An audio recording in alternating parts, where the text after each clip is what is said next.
Hi, I'm Max Nicola, and I'm here to share my informative speech with you guys about the history of the Ford Mustang.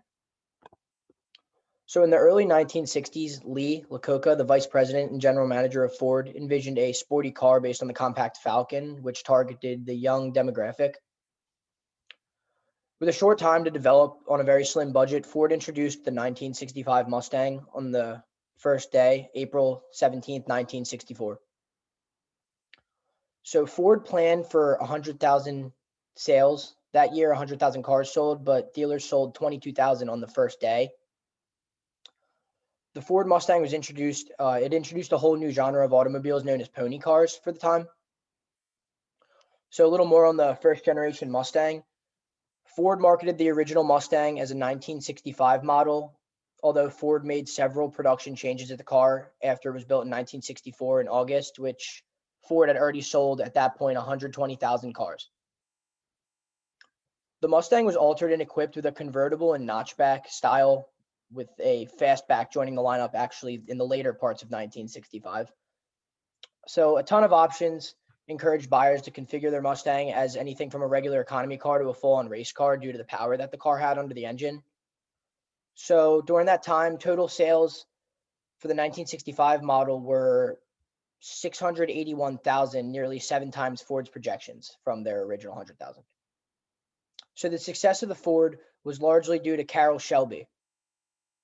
In 1965, Lee Iacocca called Shelby, who was a famous race car driver and designer, to help renovate the Mustang. The result was the 1965 Shelby GT350. Shelby not only transformed the look and image and popularity of the Ford Mustang, he put Ford on the map when it came to racing. Ford now competed and even beat Ferrari, who at the time dominated the racing circuit until Shelby Ford Racing surpassed them. In 1966, the Mustang saw some minor changes, and on March 1st of that year, Ford built the millionth Mustang. According to the article Ford Mustang History and MustangReloaded.com, the 1967 year of the Mustang saw the first major changes to the car. The car grew in length and width and weight to allow installation of a big block engine. So a big block engine is a 302 big block and made up to 355 horsepower, replacing the old 289, which was the top performer at the time. The car's interior and exterior trim was revised, and the new 302 replaced higher horsepower 289s for drag racing. Ford offered a 482 7.0 liter Cobra Jet V8 that made 335 horsepower, which was extremely ahead of its time, and it had 440 feet-pound of torque. So as the Mustang kept growing in 1969, the Mustang got bigger. It actually got 3.8 inches longer and a half an inch wider with no change in the 108-inch wheelbase. Big fat tires on that. With the sales decreasing at this time, though, Ford restyled the 1970 models to look less aggressive. Sales dipped to fewer than 300,000 in 1969 and sank past 200,000 in 1970. While reading an article called from ClassicPonyCars.com, I learned that the 1971 Ford Mustang gained yet more size and bulk, and buttressed rear windows gave the sedan distinctly different profile from earlier Mustangs. So this was a big change for them. During the time, emissions rules became very strict and Americans moved away from muscle cars and big engines. The six-cylinder engine was enlarged to a 250 SID 4.1 liter, but the 429 then sold a big block engine towards 1972, leaving the 351 as the biggest engine for that car. As Ford sales continued to dip, General Motors, most automakers, their competitor General Motors, they also ditched pony cars because they were following the crowd of that. Like, they're not going to sell something that's not selling for the time. But Ford had something completely different in mind for the future. Through the times of 1974 to 1978 with the Mustang now. If you refer to the websites such as MotorAuthority.com, you will learn that many people complained if the Mustang has gotten way too large. In 1974, Ford introduced the Mustang II, a smaller based, a stretched Pinto platform available with notchback or hatchback. Engine choices were up to 140 SID 2.3 liter 4-cylinder and a 171 SID 2.8 liter V6, pitched the Mustang II as the upscale economy car. The Mustang II arrived in fall of 1973 right in time for the oil embargo, and the timing could not have been better for Ford. Sales increased to 386,000 for 1974, and the Mustang II won Motor Trend's Car of the Year. As oil started to flow in 1974, Americans returned to big cars. Ford introduced the 302 4.9-liter V8, labeled as the 5.0, which produced 140 horsepower and 425 pounds-feet of torque.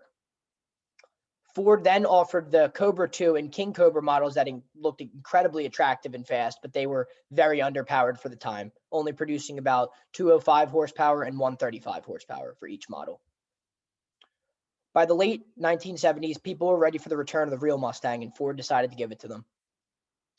In 1979 to 1973, they introduced the Fox. The new, for Ford, 1979 Mustang called the Fox, which it shared with the Fairmont sedan. Available in both notchback and hatchback styles, as the Mustang offered a 2.3-liter four-cylinder engine, naturally aspirated with 88 horsepower for the time, and a turbocharged with 132 horsepower, turboed V6. Ford then dropped the V6 later in that year. They all originally just started with the standard four-cylinder. So by 1980 and 1981, the models were just in time for the oil crisis. As automakers got a handle on emissions issues and real performance returned to the Mustang lineup. An improved 2.3-liter turbocharged engine returned for the 1983 along with the first convertible Mustang in a decade, with the new liter V6 to replace the old straight V8. So the Mustang goes a row at this point now. In 1987 arrived, it brought a unique design that featured the Ford's Aero-themed styling with flush headlights and new interior. The V6 was dropped, leaving the two engines and the two models. The economy-themed Ford Mustang LX and the V8-powered Mustang GT with its lower body skirts and louvered taillights. So at this time, they decided to have one economy car and one full-on race car with more power and some more flashy, aggressive looks.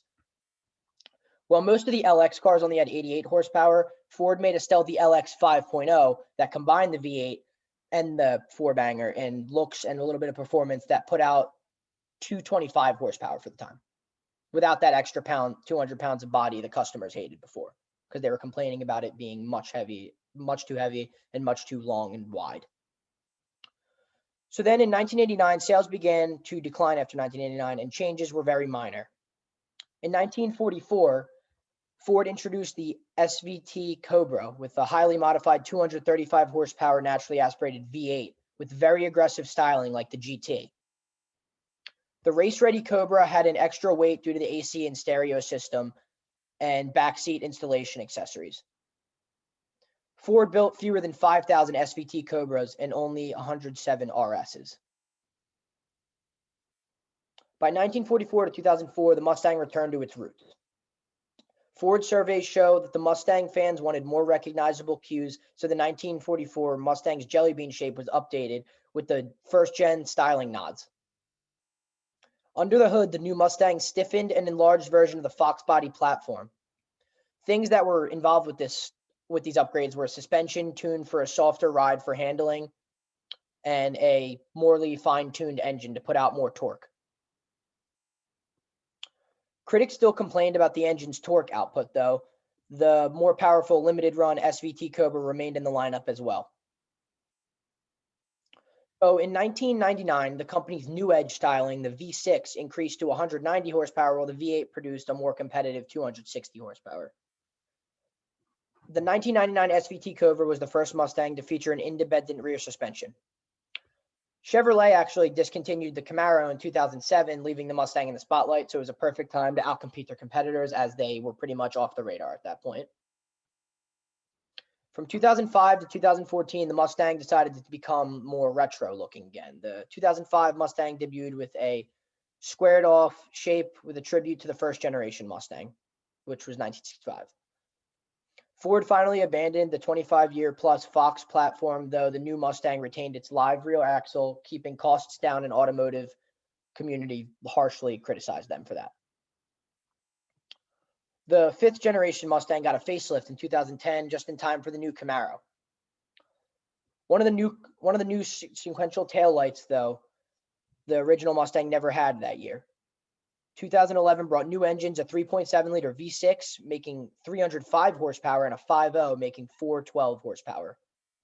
By 2012, the V8 Mustang was equipped with a Boss 302 making up to 450 horsepower and some with 500 horsepower with special editions. Today, the Mustang, out of the other two muscle car competitors, GM and Mopar, is still the most purchased muscle car, and each year is equipped with many new updates and quirks that make them the best. If you found what I thought was interesting, I really advise you watch the movie Ford vs. Ferrari to get more of a history of the time. If you guys have a dream car like I do, I really hope you can pursue it and watch that movie. Here are my visual aids I wanted to show you for images of the Mustang and their production statistics.